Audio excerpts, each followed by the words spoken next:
O que é justiça, afinal? Será que é a lei que o doutor escreve no papel, lá na capital, um homem de paletó que nunca sentiu o sol rachar a pele ou a poeira cegar a vista? Ou será que a justiça de verdade é outra coisa? É o que o sertanejo, o homem esquecido, sente no couro? É o prato de comida que o coronel toma? É a humilhação que o soldado impõe? Quando o homem que veste a farda da lei é o primeiro a roubar, a quem o pobre reza? No ano de 1932, no sertão de Sergipe, essa pergunta tinha resposta, e ela tinha nome. Para os grandes, os coronéis donos de léguas de terra e de vidas, a resposta era o diabo. Virgulino Ferreira da Silva, o Lampião. Mas para o povo miúdo, o desvalido, o vaqueiro que só tinha a roupa do corpo, Lampião era a mão que castigava o opressor. A justiça de Virgulino não era a do papel, era a do facão. Ele não entrava na fazenda para roubar a farinha do pobre. Ele entrava para queimar o livro de dívidas que escravizava o sertanejo por 3 gerações. Sua justiça era torta, feita de bala, mas era a única que o sertão conhecia. Mas onde há uma luz, por mais temida que seja, há sempre uma sombra mais podre. E essa sombra não vinha da caatinga, vinha da farda. Essa sombra era Zé Rufino. Rufino era soldado da volante baiana do tenente Liberato de Carvalho. No papel, um homem da lei. Na vida, um dente podre na boca do sertão. Onde Lampião era o raio que caía na árvore grande e orgulhosa, Zé Rufino era a praga que comia a raiz do capim. Ele não vivia para a honra, vivia da extorsão.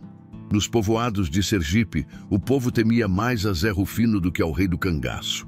Ele e seus capangas de farda passavam nas bodegas não como protetores, mas como cobradores. É o imposto de proteção, ele dizia, o sorriso amarelo fedendo a cachaça. Proteção contra Lampião. Mentira! O dinheiro era para encher seu bolso. O terror era seu alimento. Ai de quem ousasse falar o contrário. Numa tarde cinzenta de calor, na venda de seu tota, um velho vaqueiro, seco como um mandacaru, tomou coragem no álcool e murmurou para o compadre: "Pelo menos Lampião só acerta a conta com os grandes... É cabra de palavra." Zé Rufino estava no balcão. Ele ouviu. O silêncio na venda ficou tão grosso que se podia cortar de faca. Rufino virou devagar. Não disse uma palavra. Apenas olhou para 2 de seus homens. Eles entenderam. Pegaram o velho e o arrastaram para trás da igreja. O povo da venda baixou os olhos e ouviu um som abafado. Rufino voltou, limpando a poeira da farda. "Mas alguém aqui acha que aquele bandido tem mais valor que a lei?" O medo era seu verdadeiro uniforme. Zé Rufino não queria Lampião morto. O rei do cangaço era a desculpa perfeita para seu reino de roubo. Foi nesse barril de pólvora que a notícia de Canindé de São Francisco caiu como uma brasa. O que se contou gelou o sangue. O cangaceiro Zé Baiano, um dos homens de Lampião, num acesso de fúria cega, havia feito o impensável. 3 mulheres, ferradas, marcadas com ferro de gado como se fossem animais. O sertão uivou de dor. Uma das moças, Maria Marques, de Santa Brígida, gritava noite e dia, as queimaduras empestando o ar. E o destino, esse cabra tinhoso, quis que ela fosse parente de 3 homens da volante de Liberato: Elias Marques, seu filho Posidônio, e o sobrinho, Mané Velho. A notícia correu mais rápido que fogo em palha. Foi o estopim. Para o tenente Manuel Neto de Pernambuco, um homem vaidoso que se achava o maior estrategista do sertão, a notícia foi um presente. "Bárbaros!" ele bradava para sua tropa de nazarenos. "Vamos mostrar a esses infelizes o que é a lei. O povo agora está do nosso lado. A glória será nossa." Ele via a chance de derrotar Lampião e provar que era melhor que os baianos. Para o tenente Liberato de Carvalho, da Bahia, foi uma ofensa pessoal. "Na minha terra, tamanha ousadia!" Liberato era valente, mas inexperiente, e orgulhoso demais para ouvir os pernambucanos. A rivalidade entre os dois tenentes era mais quente que o tiroteio. E para Zé Rufino, ele apenas sorriu. O ódio dos soldados era bom para os negócios. Com os tenentes cegos pela vingança e pela vaidade, ninguém estaria olhando para suas atividades. Mas a notícia também chegou ao coito de Lampião. Quando um coiteiro contou o que Zé Baiano havia feito, o rei do cangaço, que limpava seu rifle, parou. A mão firme não tremeu, mas o olho escureceu. Maria Bonita viu o rosto do marido se fechar. Não era raiva, era fúria. Lampião encontrou Zé Baiano perto do riacho. Os outros cangaceiros se afastaram. Virgulino não levantou a voz, falou baixo, e por isso suas palavras cortaram mais que facão. Eu sou justiceiro, Zé Baiano, não sou carniceiro. Mas, chefe, aquelas... Cale-se! A minha guerra é contra coronel que rouba, que mata, que humilha o pobre.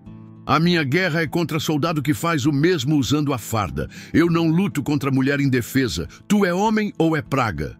Lampião cuspiu no chão. Tu não marcou aquelas mulher. Tu marcou a nós todos. Tu deu aos macacos a razão que eles não tinham. Tu sujou o nome da justiça do sertão. Lampião sabia. O inferno vinha vindo. As volantes, antes desmoralizadas, agora vinham unidas pelo sangue e pela vingança. Luiz Pedro, ele chamou seu homem de confiança. Reúna as mulheres, Maria, Lídia, Otília, Durvinha, peguem o que for de valor. Vamos sair daqui. Ele olhou para o horizonte, o faro mais apurado que o de um cachorro do mato. Tem muito macaco vindo, e vem com ódio. Vamos para a fazenda Maranduba. Lá a terra é boa, é um lugar bonito perto d'água, cheio de umbuzeiro. Ele sorriu, um sorriso fino e perigoso. Um lugar bonito para esperar a visita. Eles vêm pela vingança daquelas moças, mas vão encontrar a justiça de Virgulino. O bando se moveu rápido, como sombras na caatinga. Lampião ia na frente, não como um bandido fugindo, mas como um general preparando a maior armadilha de sua vida. Ele ia lavar a mancha que Zé Baiano jogou em seu nome. E o palco dessa limpeza seria a Maranduba. O sertão prendeu a respiração. De um lado, a vaidade cega dos tenentes Manuel Neto e Liberato.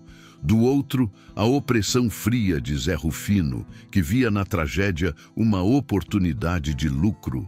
E no meio, Lampião, o justiceiro traído por um de seus homens, entrincheirado num oásis de umbuzeiros, esperando a hora de mostrar quem realmente mandava naquelas terras. O chumbo ia cantar. Se você estivesse lá vendo a fúria da volante e a ganância de Rufino, você acreditaria que Lampião era o único homem capaz de trazer a verdadeira ordem? O sol era um castigo de Deus. A poeira, uma mortalha que cobria o mundo. As duas volantes enfim se encontraram na estrada poeirenta de Canindé. Não foi um encontro de aliados, foi um encontro de esporas afiadas. De um lado, o tenente Manuel Neto, de Nazaré, Pernambuco. Um homem que se olhava no espelho e via um herói. Seus homens, os nazarenos, eram veteranos. Tinham o couro curtido pelo sol da caatinga e o desprezo no olhar. Para eles, os baianos que chegavam eram calangos d'água doce, meninos bons de briga de rua, mas que nunca tinham entrado no inferno verde da caatinga. Do outro lado, o tenente Liberato de Carvalho, da Bahia, jovem de bigode fino e orgulho grosso. Seus homens eram valentes, sim, filhos daquela terra dura, acostumados com o mundo brabo dos sertões, mas não tinham o traquejo de anos de caça dos pernambucanos. E Liberato não aceitava ser visto como menor. A desgraça estava plantada. A perseguição a Lampião, que devia ser uma estratégia de guerra, virou uma corrida de vaidades. Os homens da Bahia demoraram a chegar, disse Neto, alto o suficiente para Liberato ouvir, enquanto ajeitava o lenço no pescoço. Espero que não se atrasem para o tiroteio. Liberato sentiu o sangue subir. Meus homens, tenente, não temem bala e sabem atirar, diferente de uns que só sabem falar e se esconder. O veneno estava solto. A soberba do Nazareno Neto criava em Liberato uma raiva que beirava o ódio. Se Neto queria provar que seus homens eram os melhores, Liberato respondia alto e em bom som que sua volante tinha os homens mais valentes do Brasil. A porfia se tornou tão severa que os dois tenentes mal se olhavam. Esqueceram Lampião. O empenho agora era outro. Era provar quem era quem na caça ao lendário bandoleiro. Enquanto os tenentes mediam forças no grito, Zé Rufino media a riqueza dos casebres que passavam. Para ele, o medo que Zé Baiano botou em Canindé era ótimo para os negócios. A tropa, com quase 80 homens, parou num riacho seco para beber a água barrenta que restava nas cacimbas. Zé Rufino, com 2 de seus capangas de farda, se afastou. Foram até uma pequena fazenda. Um velho Joaquim estava na porta, o medo já estampado na cara. "Bom dia, coronel", disse Zé Rufino, com um deboche que cortava. Ele sabia que o velho não era coronel. Era só um pobre coitado com 3 vacas magras. "Bom dia, seu soldado. O que lhe traz?"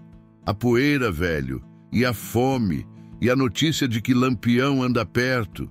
Zé Rufino cuspia as mentiras com a facilidade de quem reza. "Soube que ele gosta de queimar as fazendas de quem não ajuda a volante. E o senhor vai ajudar a lei, não vai? Mas eu não tenho quase nada, seu soldado, pela alma." "Tem sim." Rufino apontou para o curral. "Tem aquele garrote e tem farinha. Estamos indo caçar o bandido que ferrou as moças. É dever do senhor." O velho tremeu. "Mas aquele garrote é para o leite das crianças." Rufino não deixou ele terminar. Puxou o facão e bateu a lâmina na palma da mão, num som surdo. "O senhor prefere discutir com Lampião? Ou prefere acertar comigo?" O velho entregou o garrote.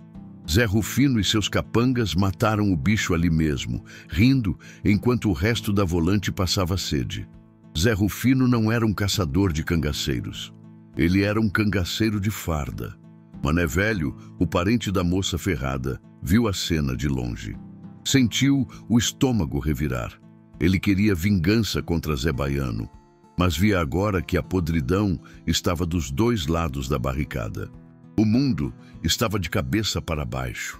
Longe dali, Lampião chegava na fazenda Maranduba. O nome do lugar podia ser feio, mas o lugar era um pedaço do paraíso que Deus esqueceu no meio do inferno seco. Era uma bacia de terra verde, protegida por morros baixos. A mata era mais fechada e o chão era guardado por 17 umbuzeiros gigantes. As copas das árvores eram tão largas que pareciam um telhado, escondendo o que estava embaixo. E o mais importante, as pedras formavam pias, buracos naturais que guardavam a água fresca da chuva. Era o coito perfeito. As mulheres chegaram cansadas. Maria Bonita, Lídia, mulher de Zé Baiano, que agora andava de cabeça baixa e era vigiada, Otília de Mariano, Durvinha e as outras. Lampião mandou que ficassem protegidas pelos troncos dos maiores umbuzeiros que se dispunham mais ou menos em círculo. Era uma fortaleza natural. O bando chegou perto do meio-dia. O calor era de rachar. Lampião chamou seu braço direito, Luiz Pedro. A voz do rei do cangaço era baixa e séria. "Compadre, eu sei que os meninos tão que não se aguentam em pé. O cansaço é grande, mas nós tem que ficar mais esperto que raposa. Mande espalhar os cabra pelo meio dos matos. Quanto mais espalhado, melhor." Ele olhou em volta, medindo o terreno. "Diga a eles que não quero ninguém largando as armas. É para ficar de prontidão. Nada de dormir, nada de jogo de baralho. Quero o olho aberto. Bota uns cabra de vigia." "E a comida, chefe?" perguntou Luiz Pedro. "Quem for fazer comida, cuidado, muito cuidado. Não quero fumaça levantando. Com toda a certeza, os macacos tão no nosso rasto. E vêm com sangue nos olhos." Luiz Pedro saiu para cumprir a ordem. Maria Bonita se aproximou do marido. Ela conhecia aquele jeito dele. Lampião tinha faro de bicho do mato. Quando ele ficava assim, quieto e duro, era porque o perigo estava lambendo os pés deles. "Meu velho, como foi a viagem?" ela perguntou, só para puxar conversa, a mão tocando o braço dele. Lampião suspirou, um som que parecia vir do fundo da terra. "Foi o diabo, Santinha. Foi o diabo." Ele olhou para onde Zé Baiano estava, amarrado e vigiado.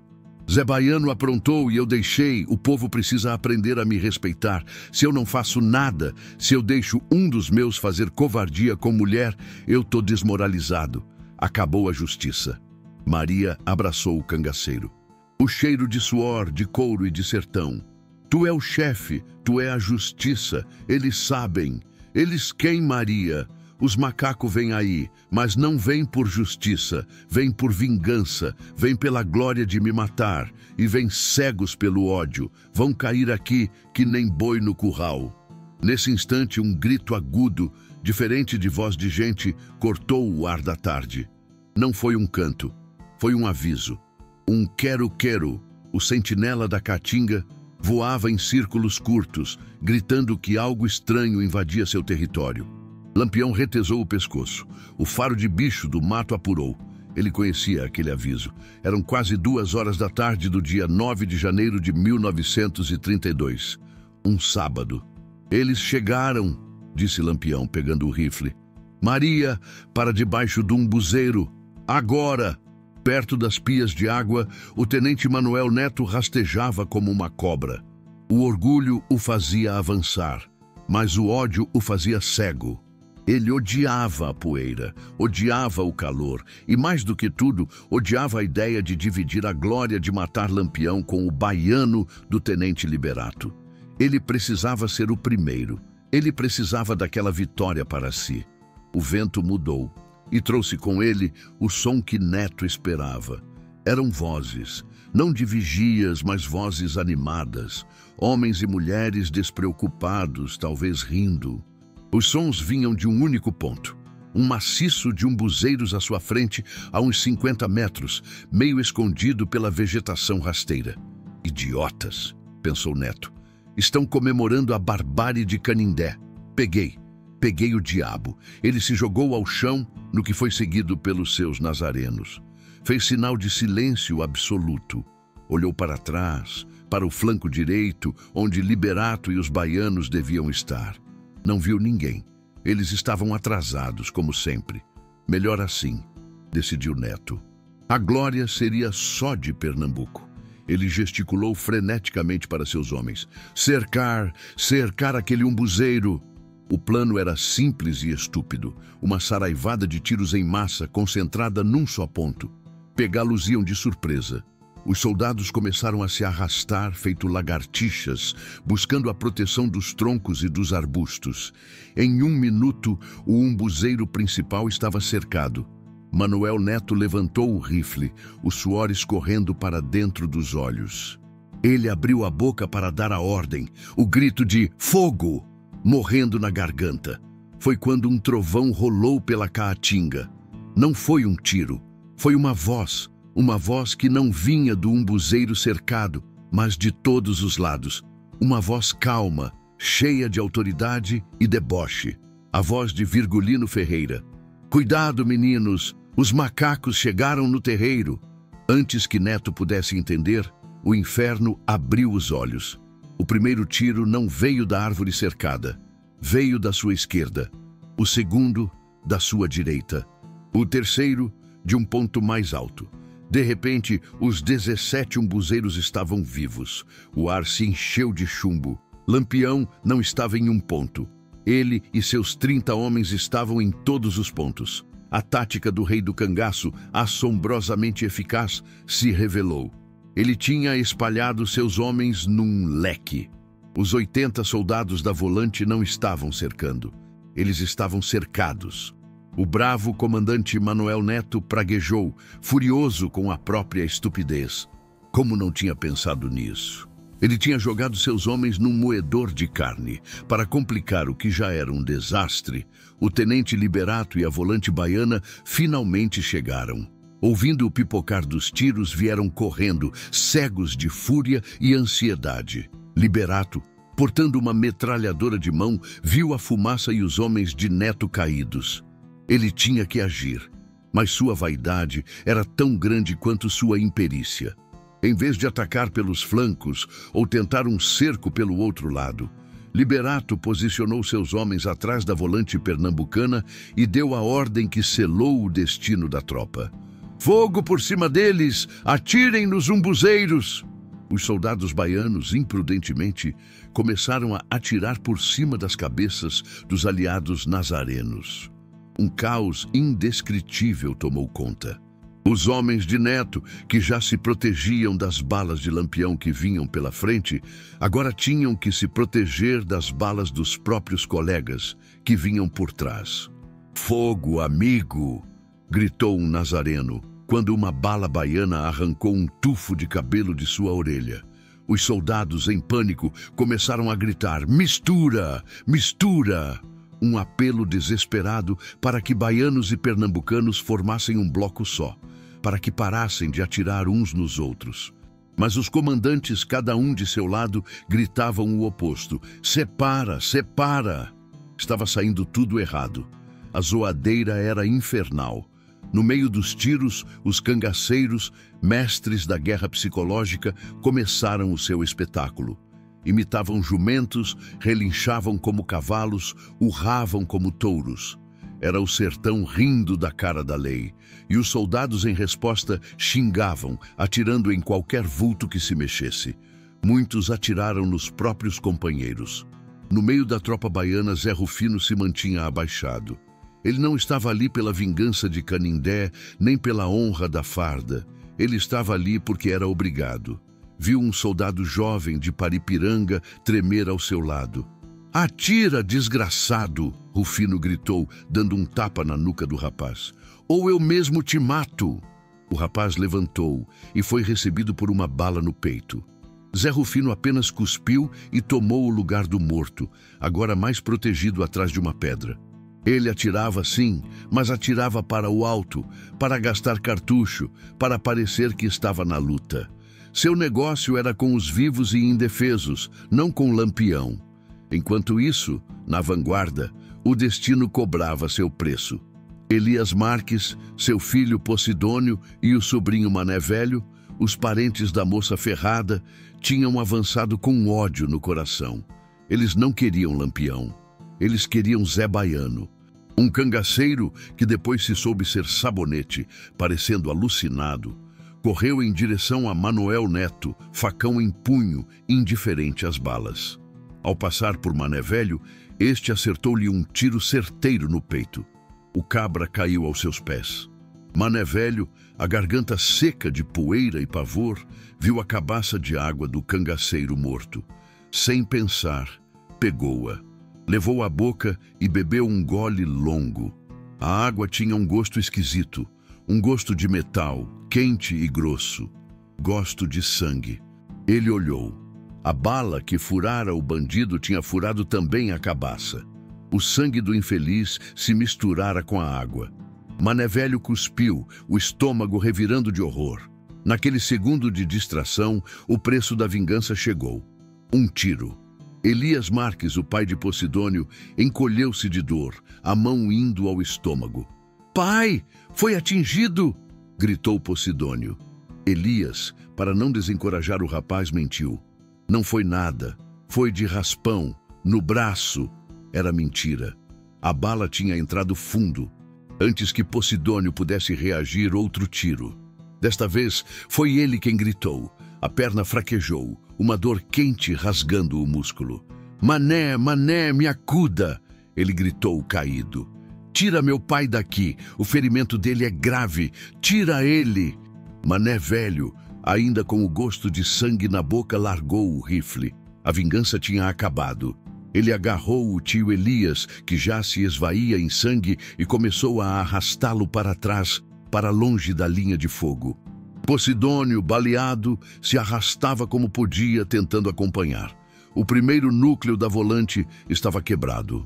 O cheiro de pólvora e sangue tornava o ar irrespirável. A fumaça das armas era tão densa que o sol do meio-dia parecia o fim da tarde.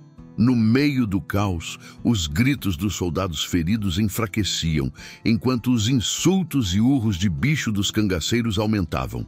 Lampião, o estrategista, percebeu a vantagem. O cerco de 30 homens apertava os 80 soldados como uma mão esmagando uma fruta. Manuel Neto, o vaidoso comandante, estava vendo seu sonho de glória virar um pesadelo. Ele tinha sido vítima da própria ambição. Ansioso por tomar Lampião sozinho, não esperou Liberato. E Liberato, querendo mostrar serviço, errou ao atacar pela retaguarda, transformando a batalha numa carnificina fratricida. O preço dessa vaidade foi pago com a vida dos jovens. Hercílio Nogueira, do grupo de Neto, estava em trincheira ADO, atrás de um cupinzeiro. Ele ouviu-os unido. Uma bala, provavelmente disparada por um dos baianos atrás dele, acertou-o em cheio, acima da orelha esquerda, arrancando um tufo de cabelo. "Valha-me Nossa Senhora!" ele exclamou, o rosto pálido de choque. Logo na cabeça foram suas últimas palavras. Ele tombou morto ao lado do cabo Gumercindo Saraiva, que também estava ferido na perna. O destino é um cabra perverso. O irmão mais novo de Hercílio, Adalgiso Nogueira, de apenas 15 anos, estava na volante de Liberato, mais atrás. Quando alguém gritou que o Nogueira de Neto caiu, o menino perdeu a noção do perigo. A dor de irmão foi mais forte que o medo da morte. "Hercílio, meu irmão!" ele gritou. Adalgiso largou sua posição segura e correu desvairado pelo meio do tiroteio, tentando socorrer o irmão que já estava morto. Ele não deu 5 passos. Vários tiros, vindos dos cangaceiros que viram o alvo fácil, o atingiram. O jovem Adalgiso caiu morto exatamente em cima do corpo de Hercílio. 2 irmãos, unidos na morte pelo erro de seus comandantes. O tenente Liberato, com os 2 braços feridos por estilhaços, percebeu que a batalha estava perdida. De atacantes tinham passado a atacados. A vitória era impossível. Nesse momento, o tenente Manuel Neto, com o orgulho ferido, ainda relutava. Durante 5 anos, ele sonhara com a vingança da derrota na Serra Grande. Admitir uma nova derrota para Lampião era pior que morrer. "Aguentem firme, nazarenos!" ele gritou, mas a voz saiu fraca. "Aguentar o quê, tenente?" gritou um soldado de volta. "Estamos atirando uns nos outros." Liberato, pragmático na derrota, viu que não havia mais honra a salvar. Deixando de lado as disputas, ele deu o sinal que nenhum comandante quer dar. "Recuar! Recuar por onde viemos! Salve-se quem puder!" gritou, impedido de usar sua metralhadora. Manuel Neto, enfim, percebeu. Ele era valente, mas não era suicida.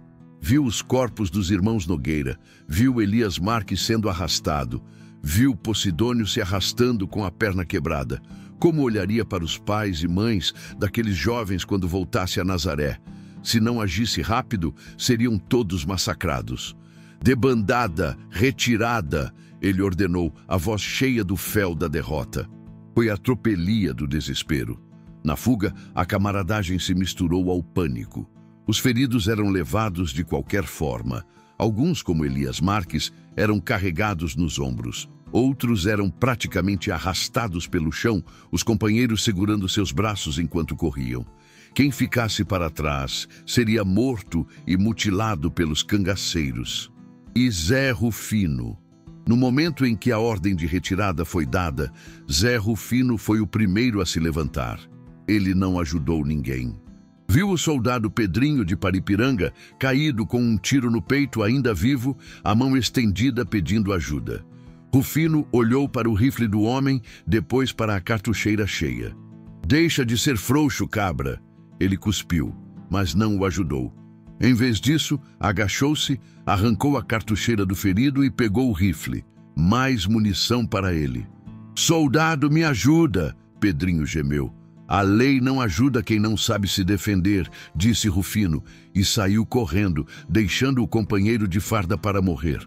Para a sorte dos soldados, Lampião, o justiceiro, não era um carniceiro. Do alto de uma pedra, ele viu a debandada.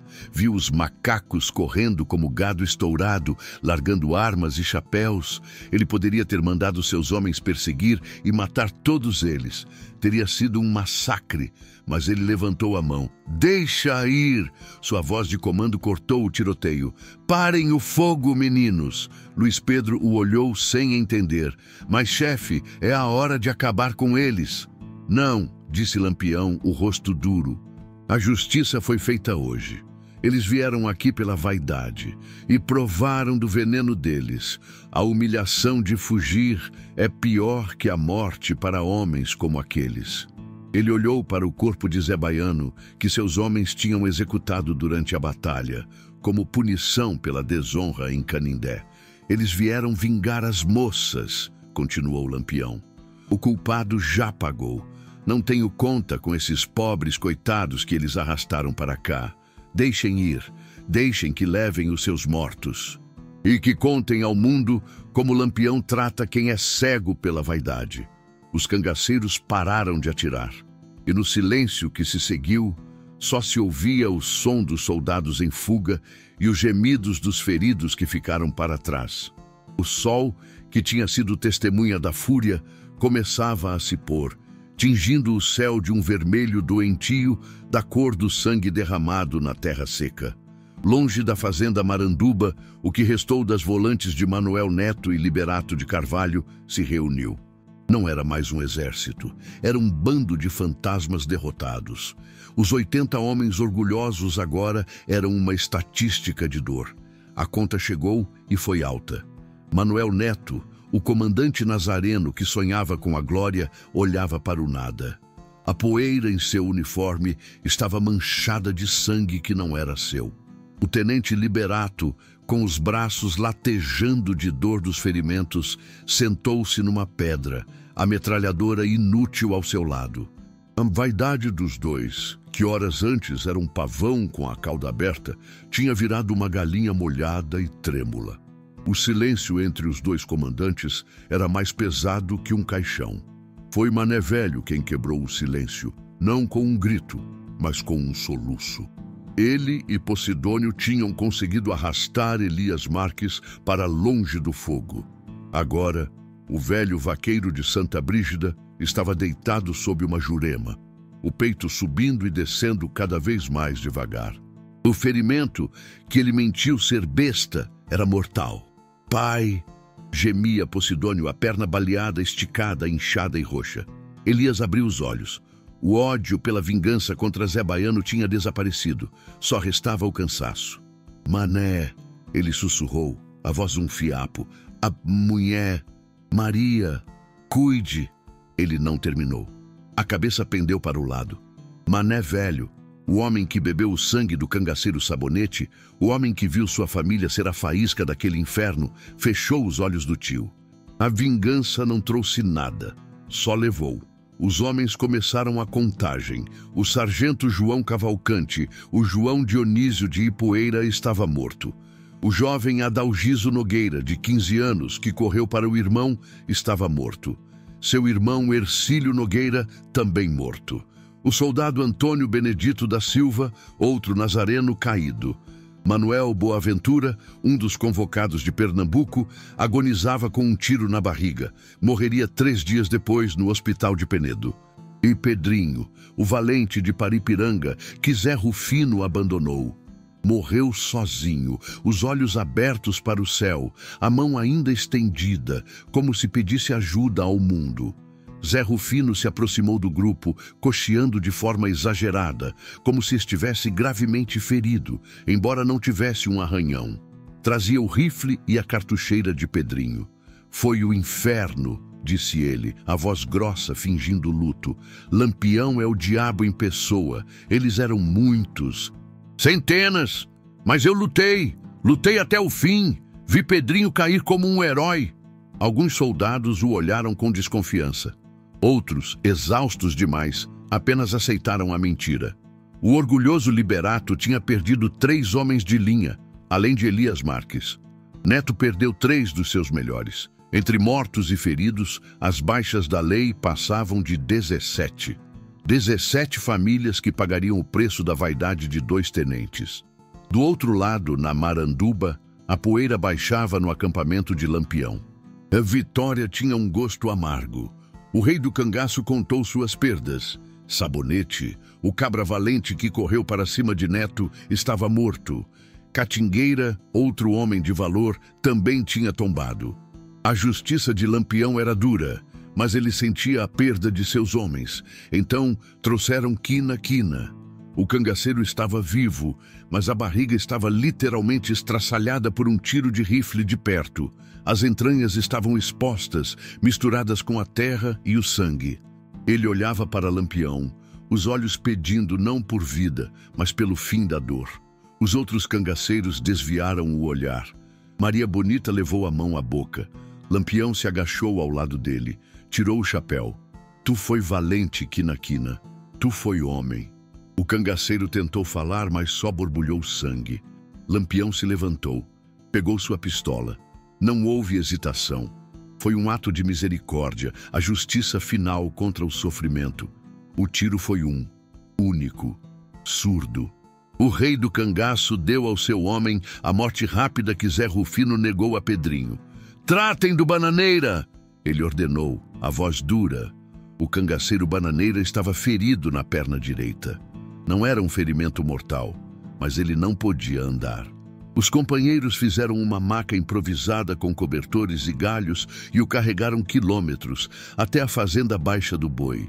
Deixaram-no lá para que sua família o cuidasse. Mas a lei, que foi humilhada em Maranduba, precisava de uma vitória, mesmo que fosse suja. Dias depois, o pai de Bananeira, Alexandre Teixeira Lima, o Lixandrão, foi pego. A volante, não a de Neto, mas a do sargento Francisco Ferreira de Melo, queria saber onde estava o cangaceiro ferido. Lixandrão se recusou a falar. Então, o torturaram. A dor do velho pai foi maior do que a lealdade ao filho. Ele confessou. A polícia foi até Pedra, em Alagoas, onde Bananeira se tratava com um médico e o prenderam. Foi a única vitória que a volante conseguiu de Maranduba. Uma vitória arrancada na tortura de um pai. De volta ao campo de batalha, o tenente Manuel Neto olhava para os corpos de seus homens. O orgulho tinha morrido. Ele diria, anos depois, que foi em Maranduba onde travou a batalha mais encarniçada de sua vida. Eles tinham que enterrar seus mortos. Como não tinham pás nem enxadas, a humilhação foi completa. Tiveram que cavar a terra dura do sertão com o que tinham, pontas de facão, baionetas e paus. Cavaram uma só cova, uma vala rasa. Nela jogaram 6 companheiros mortos, 6 jovens que saíram de casa para caçar o diabo, mas que foram mortos pela estupidez de seus chefes e pelo fogo de seus próprios colegas. O fogo da Maranduba não foi só o tiroteio. Foi o fogo da vaidade, da rivalidade e da corrupção. A notícia correu o sertão. O povo, que não é tolo, entendeu tudo. Viram a volante voltar, arrastando os feridos, carregando os mortos, humilhada. E viram Zé Rufino, que voltou bradando sua coragem, com um rifle novo e mais munição, pronto para voltar a extorquir os casebres, agora protegendo-os do mesmo Lampião que o tinha feito correr feito um rato. O povo entendeu que naquele dia 9 de janeiro, a lei dos homens se mostrou falida. E Lampião, o justiceiro, provou seu ponto. Ele puniu o homem que cometeu a barbárie, derrotou os opressores que vieram por glória e mostrou misericórdia com o moribundo Quina e ao não perseguir os fugitivos. Naquela tarde, no sertão, a justiça torta de Virgulino Ferreira apareceu para o pobre muito mais direita e honrada do que a lei dos homens de farda.